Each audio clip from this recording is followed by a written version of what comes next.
Hello dear student, business ম্যাথমেটিক্সের mathematics of finance চ্যাপ্টারের ধারাবাহিক লেকচারে আপনাদের সবাইকে অভিনন্দন ও স্বাগতম। ইতিমধ্যে আমরা টাইপ 1 কমপ্লিট করে দিয়েছি। এখন আমরা টাইপ 2 নিয়ে আলোচনা করব। টাইপ 2 হচ্ছে কম্পাউন্ড ইন্টারেস্ট। আগে ছিল কি? টাইপ 1 এ ছিল সিম্পল ইন্টারেস্ট। ফার্স্ট আমরা জানি সিম্পল ইন্টারেস্ট এবং কম্পাউন্ড ইন্টারেস্টের মধ্যে ডিফারেন্সটা কি। সিম্পল ইন্টারেস্টটা হচ্ছে শুধুমাত্র আসলের উপর যে সুদটা ধরা হয় সেটাই হচ্ছে সরল সুদ বা simple interest.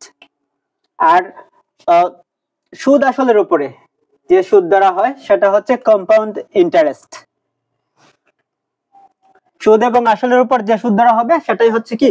Compound interest. So simple ইন্টারেস্টের চেয়ে কম্পাউন্ড ইন্টারেস্টটা অল টাইম বেশি হবে। আর টাইপ 2 তে আমরা কম্পাউন্ড ইন্টারেস্টকে সিআই দ্বারা প্রকাশ করব। মানে এটা হচ্ছে চক্রবৃদ্ধি মুনাফা। চক্রবৃদ্ধি মুনাফা, কম্পাউন্ড ইন্টারেস্ট মানে কি? চক্রবৃদ্ধি মুনাফা বা চক্রক্রমিক সুদ। আচ্ছা, এখান এই টাইপে আমরা তিনটা সূত্র শিখব। তিনটা সূত্র শিখলে এই টাইপের সব অঙ্ক করতে পারবো। 1 হচ্ছে compound interest equal FB minus PB. 2 number FB equal PB into 1 plus R whole to the power n। 3 number হচ্ছে PB equal FB by 1 plus R whole to the power n। এখানে এই সূত্র মুখস্থ করলে এই সূত্রটা পারা যায় এমনিতেই। কারণ দেখেন এখানে যদি আমরা পিবির মান বের করতে চাই, পিবির সাথে এটা আছে গুণ আকারে, ওইটা ভাগ হয়ে ওইটার নিচে চলে যাবে। তাহলে পিবি ইকুয়াল লেখা যায় কি? FB divided by 1 plus R whole to the power n। আশা করি এই পর্যন্ত সবার ক্লিয়ার।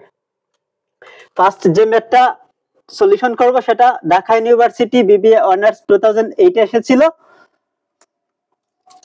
আর এরপরে যে ম্যাথটা সলিউশন করব সেটা national university BBA honours 2018 accounting department এসেছিল। এটা একটু জটিল হবে কিন্তু একদম ইজি করে দিব। আর আমরা কিন্তু সবচেয়ে সহজ পদ্ধতিতে ম্যাথগুলো সলিউশন করে দিয়ে থাকি অনলাইনে এবং অফলাইনে। ফার্স্ট আমরা এটা ডাকটা পড়ব। ডাকে কি দেওয়া আছে? Find out the compound interest. কি নির্ণয় করতে হবে?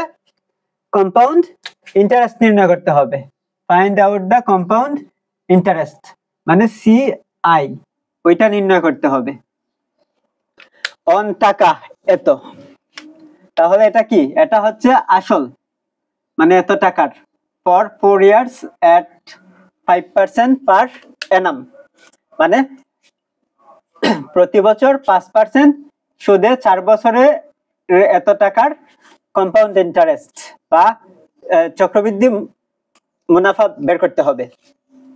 ওইটারে ধরা যায় পি বা পিবি। পিবি অবলিক কি ধরা যায়? পি। আমরা যখন ক্লাস 8 এর ম্যাথ করাই বা 9 10 এর ম্যাথ করাই ওইখানে ওইটাকে আসল পি ধরা হয়।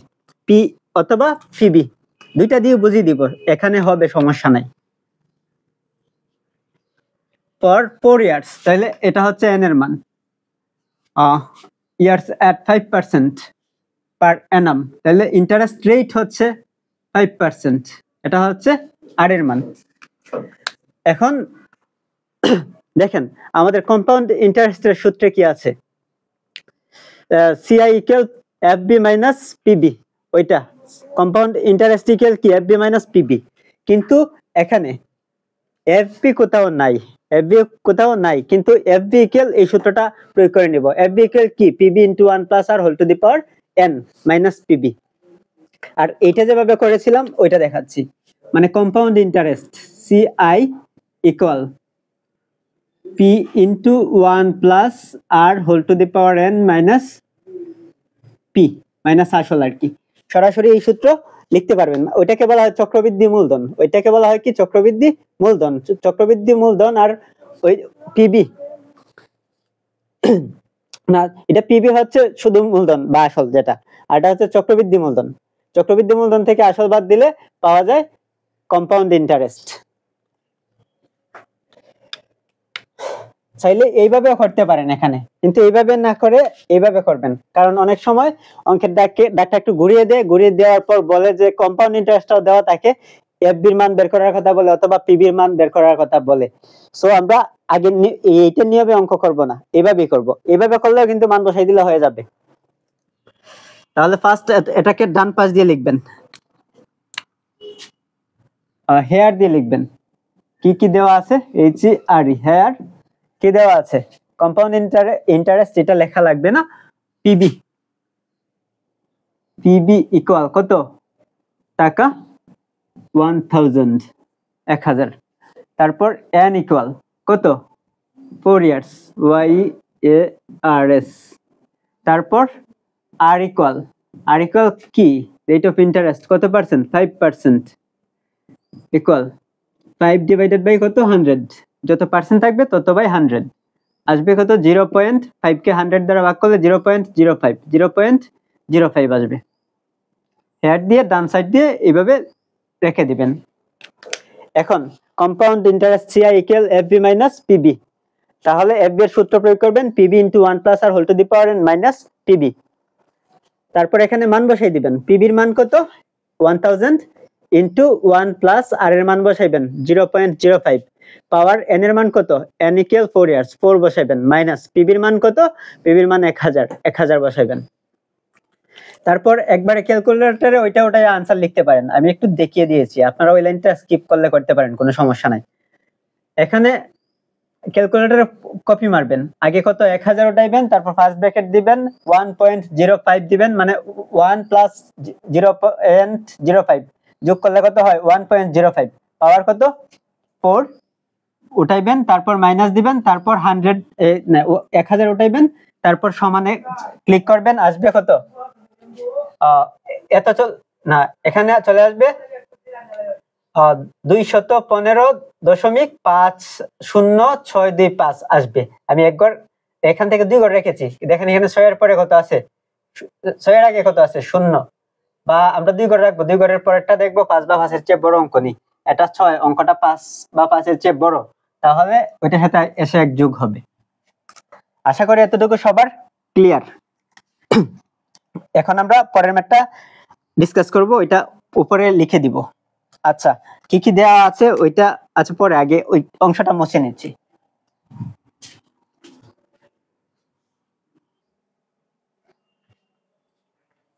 আচ্ছা দেখেন, 2 নাম্বার ম্যাথটাতে দাগ লেখাটা একটু সমস্যা হয়েছিল। আচ্ছা এখন লিখে দিয়েছি। If the compound interest rate is 8%, মানে কম্পাউন্ড ইন্টারেস্ট রেট আছে এখানে, এটা কিসের মান? এতটুকু হচ্ছে দা কম্পাউন্ড ইন্টারেস্ট রেট ইজ 8%, এটা হচ্ছে r এর মান, ঠিক আছে? কিন্তু একটু চেঞ্জ আছে, আগেরটার মতো সরাসরি r এর মান 8% হবে না, কারণ এখানে দেওয়া আছে interest is payable semi annually, মানে সুদ দিতে হইব বছরে 2 বার। ওইটা ক্লিয়ার করতেছি একটু পরে, আগে এটা পড়ি। Then find the compound interest, কি বের করা লাগবে? কম্পাউন্ড ইন্টারেস্ট, CI বের করতে হইব। এখানে ফাইন্ড দা কম্পাউন্ড ইন্টারেস্ট বের করতে, অন টাকা এত, কম্পাউন্ড ইন্টারেস্ট অন টাকা এত, তাইলে এই টাকাটা কি? এই টাকাটা হচ্ছে পিবি, এই টাকাটা হচ্ছে কি? পিবি অথবা পি, আসল ধরা যায়, অথবা চক্রবৃদ্ধি না সরি আসল অথবা বর্তমান মূল্য, ঠিক আছে? ফর 1 ইয়ার এন্ড 7 মান্থ, সময়টা কত? n এর মান, for 1 year 7 month, 1 year 7 month, এটা হইছে n এর মান। কিন্তু ওইখানে সুদ বছরে কতবার দেওয়ার কথা উল্লেখ থাকলে এখানে n বাই না n ইনটু n এর সাথে ইনটু হয়ে যাবে, এখানে m এর মানটা, এটা হচ্ছে m এর মান, এটা হচ্ছে m এর মান। সেমি অ্যানুয়ালি হলে কয়বার হবে? বছরে 2 বার দিতে হবে। অ্যানুয়ালি হইলে বছরে 1 বার, মান্থলি হইলে 12 বার, কোয়ার্টারলি হইলে মাসে কত? 4 দিয়ে 12 কে ভাগ করলে কত হয়? 3 বার। আচ্ছা এগুলো আমি পরে বিস্তারিত লিখে দিব, আগে এটা ডিসকাস করি।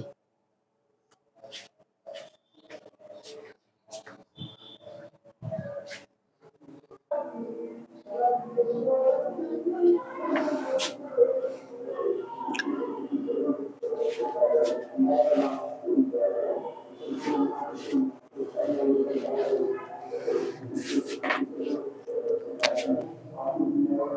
2 নম্বরটা সলিউশন করতেছি, প্রবলেম 2। আচ্ছা, ফার্স্ট আমরা ওইগুলা কি কি দেওয়া আছে ওইগুলা লিখি। আর ওইটা থাকার কারণে, m থাকার কারণে, মানে চক্রবৃদ্ধি সংখ্যা, m হচ্ছে কি চক্রবৃদ্ধি সংখ্যা, এই চক্রবৃদ্ধি সংখ্যা থাকার কারণে r ইকুয়াল হবে r/m আর n ইকুয়াল হবে m * n। এখানে বের করে নেব, তাহলে এটার ক্যালকুলেশনটা কমে যাবে। সবাই এইভাবেই করবেন, সবচেয়ে বেস্ট হবে। ফার্স্ট লিখবেন উই নো দ্যাট, কি বের করার কথা বলেছিল, then find the compound interest on টাকা 16,280 for 1 year and 7 months. Interest is payable semi-annually, মানে বছরে দুইবার দিতে হবে ইন্টারেস্টটা। এখন আমরা ফার্স্ট লিখব compound interest CI equal FB minus PB। FB equal কি PB into 1 plus r whole to the power n minus PB, ওইটা লিখলাম। তারপর এখানে দেখেন এইগুলো একটু লিখে নিই আগে। ফার্স্ট কি আছে, রেট, এখানে if the compound interest rate is 8%। আচ্ছা, তাহলে পিবি টা আগে কত লিখলাম, পিবি ইকুয়াল 16,280, ওইটা লিখে নিলাম। এম ইকুয়াল ওই টাইমটা লিখে নিলাম। এম ইকুয়াল কয়বার, সেমি অ্যানুয়ালি হইলে বছরে দুইবার, 2 টাইমস লিখে রাখলাম। তাহলে এখন আর ইকুয়াল কি, আর ইকুয়াল r/m, ওইটা আপনারা সরাসরি লিখে নেবেন। r/m এখানে না লিখে সরাসরি 8% আছে না, 8% কে 2 দ্বারা ভাগ করে নেবেন, ওইটা এখানে বসাই দিবেন। বা এইভাবে দিলেও হবে, এইভাবে না দিলেও হবে। r/m, আর এর মান কত, 8%, 8% বাই 2, 8% কে 2 দ্বারা ভাগ করলে আসবে 4%। 4% কে যদি আপনি পার্সেন্টটা ওঠান, তাহলে কি হবে, 4 আর নিচে হবে 100, যত পার্সেন্ট থাকবে উপরে তত থাকবে, নিচে হবে 100। 4 কে 100 দ্বারা ভাগ করলে 0.04 আসবে। আর n ইকুয়াল কত, n equal mn, n equal কি দিবেন, mn দেওয়ার পরে m এর মান কত, m এর মান বসাইবেন কত, সেমি অ্যানুয়ালি হইলে বা m ইকুয়াল কত লিখছিলাম আগে, 2 টাইমস, তাহলে 2 ইনটু n, এক বছর কত, কয় মাস, 7 মাস। যদি 7 মাস হয়, এটা কিভাবে বের করব, 7/12, যত মাস বলবে তত বাই 12 দিবেন। 6 মাস বললে 6/12, 3 মাস বললে 3/12, এইভাবে দিতে পারতাম, মানে একটা ব্র্যাকেট দিতে পারেন। এখন কি করবেন, ওইটা একবারে ক্যালকুলেটর দিয়ে ক্যালকুলেশন করবেন।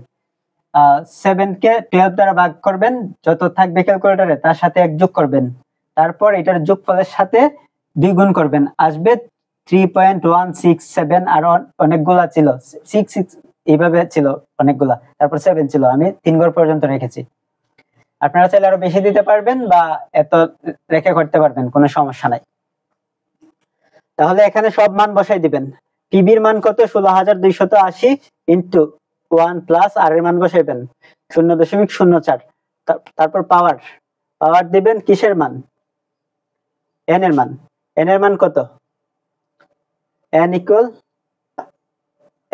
এটা বসাইতে হবে 3.167। n ইকুয়াল কত বসাইতে হবে, 3.167, এটা বসাইবেন 3.167। তাহলে এখানে সম্ভবত সরাসরি এই মানটা চলে আসতে পারে। এটাকে ক্যালকুলেটরে উঠাইবেন, মানে হুবহু উঠাই দিবেন 16,280, তারপর ফার্স্ট ব্র্যাকেট স্টার্ট 1.04, তারপর ফার্স্ট ব্র্যাকেটটা ক্লোজ করবেন, উপরে পাওয়ার দিবেন। পাওয়ার কত, 3.167 দেওয়ার পরে মাইনাস দিবেন, ওইটা মাইনাস কত, 16,280 ইকুয়াল কত আসছে, 2,153.125 এভাবে আসছে। আচ্ছা, ওইটা লিখে দিচ্ছি, ইকুয়াল টাকা না লিখে দিলেও হবে, যেহেতু এটা দেখা যাচ্ছে না। এখানে দেখেন 2,153.12576 এক, আরো আছে অনেকগুলা, এতগুলা লিখতে হবে না। এখন এখানে আমরা দশমিকের পরে যদি 2 ঘর রাখি, দেখেন ওইখান থেকে 1 যোগ হবে, তাহলে 3 আসবে, 13 পয়সা সামথিং। সো 50 পয়সার উপরে হইলে ফাইন্যান্সে বাদ দিয়ে অঙ্ক করা হয় আর কি। চাইলে আপনি ওইটা সহ আনসার দিয়ে দেন, আর চাইলে 50 পয়সা নিচে হইলে ওইটা সাইডা দিবেন, সাইডা এখানে যত আছে পূর্ণ সংখ্যা ওইটা দিয়ে দিবেন। আর এই বিষয়টা একটু ক্লিয়ার করে দিচ্ছি, এম এর বিষয়টা। ধরেন এখানে যদি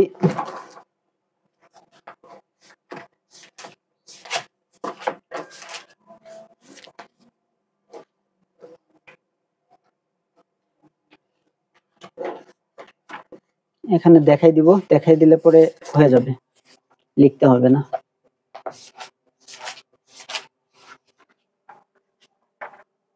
এটা কি এখন বের হবে না?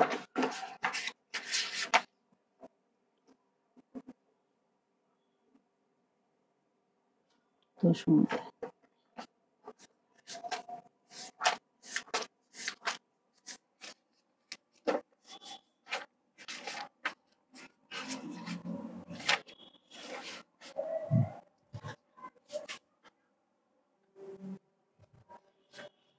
এটা বই খুঁজে পাচ্ছিলাম না, লিখে নিয়েছি। দেখেন এখানে interest is payable semi annually, অথবা যদি অন্য কিছু লেখা থাকে, কি কি লেখা থাকতে পারে? সেমি অ্যানুয়ালি হলে কত হবে? M equal 2 times. আচ্ছা, এখানে বিস্তারিত লিখে দেওয়া আছে, ওইটা সবাই মুখস্থ করে নেবেন, ফাইন্যান্সের অঙ্ক করতে গেলে লাগবে। মান্থলি হলে মানে ওই যে ইন্টারেস্ট ইজ পেয়েবল লেখার পরে যদি মান্থলি থাকে বা এগুলা থাকে, আগে লেখা থাকবে ইন্টারেস্ট ইজ পেয়েবল। আচ্ছা, মান্থলি হলে এম ইকুয়াল 12 বার, মানে মোট এক বছরে 12 মাস আছে, প্রত্যেক মাসে একবার করে দিতে হবে। সেমি অ্যানুয়ালি অথবা হাফ ইয়ারলি অথবা 6 মান্থলি অথবা টুইস ইন এ ইয়ার যদি হয়, তাহলে এম এর মানটা কত? 2 টাইমস। কারণ এখানে 6 মাস, এখন 6 মাস দ্বারা 12 মাসকে ভাগ করলে কত হবে? 2 আসবে, 2 টাইমস। যদি বলে কোয়ার্টারলি বা 3 মান্থলি, কোয়ার্টারলি মানে 3 মান্থলি, তাহলে 3 মাস পর পর যদি সুদ দেওয়া লাগে, তখন এম এর মান কত হবে?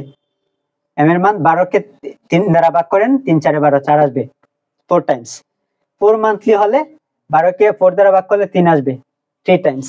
যদি টুইস মান্থলি অথবা বাই মান্থলি লেখা থাকে, তখন সেটা হবে মানে 2 মাস পর পর, 2 মাস পর পর যদি দেয়, 2 দ্বারা 12 কে ভাগ করেন, কত আসবে? 6 টাইমস। আর জায়গা নিয়ে যেন লিখলাম না, বলে দিই, যদি এখানে উইকলি লেখা থাকে, মানে ইন্টারেস্ট ইজ পেয়েবল উইকলি যদি লেখা থাকে, তাহলে 52 সপ্তাহে 1 বছর ধরা হয়, এজন্য এই এম এর মান দিবেন 52। ঠিক আছে? আবার যদি বলে ডেইলি, তাহলে 365 দিনে ধরা হয় 1 বছর, তখন এম এর মান দিবেন 365। আশা করি এই পর্যন্ত সবার ক্লিয়ার। ক্লাসটি শুরু থেকে শেষ পর্যন্ত মনোযোগ সহকারে দেখার জন্য সবাইকে ধন্যবাদ।